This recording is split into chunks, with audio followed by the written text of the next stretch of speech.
பாருங்கடி தலைவர் இல்ல இல்லன்னு கொஞ்சம் அப்படி இப்படி சொல்லி சமாளிப்பாரு. நம்ம தான் ஒரே புடிவாதமா ஆமான்னு சொல்லி காசு கிச கறக்கிற வழி பண்ணணும். கொஞ்சம் இழிச்சு நின்று கணக்கு போறீங்க. கொஞ்சம் புரிஞ்சுன்னு கொஞ்சம் பேச ஆண்டா சின்ன பையா. என்ன இது எல்லாம் கருத்தி வச்சு என்ன பண்றீங்க மழையில?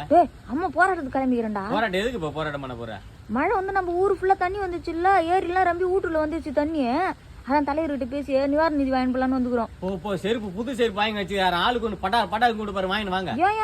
ஏன் ஏரி வேலைக்கு கூட்டாரு 365 நாள் ஏரி வேலை செஞ்சு காசு வாங்கி கொட்டுறீங்கல்ல இது வீட்டுல. ஒழுங்கா அழகா ஏரி கிளீன் பண்ணி இருந்தா காவா கிளீன் பண்ணி தண்ணி குடுக்குன்னு போயிருக்குமா? உட்காந்து ஊருக்கு அதை பேசி நீ அவளை வச்சுக்கிறா அவ இவ்வளவு வச்சுக்கிறான் நான் இவனை வச்சுக்கிறேன் அவனை வச்சுக்கிற பேசி ஊருக்கு அதை பேசி ஊரே நாசம் பண்ணி 4 குடும்பம் தைச்சு ஏத்துட்டீங்க. இப்ப உட்காந்து தலைவருக்கு போக பேசினீங்களா? டேய் நான் விசாரிச்சு பார்த்து அக்கம் பக்கம் ஊர்லாம் அங்கெல்லாம் ஒரு போட்டு தண்ணி கூட நிக்கலையா? நம்ம ஊர்ல தான் ஏரி வேலையே செஞ்சாங்க. நீங்க அந்த வேலையை செஞ்சீங்க.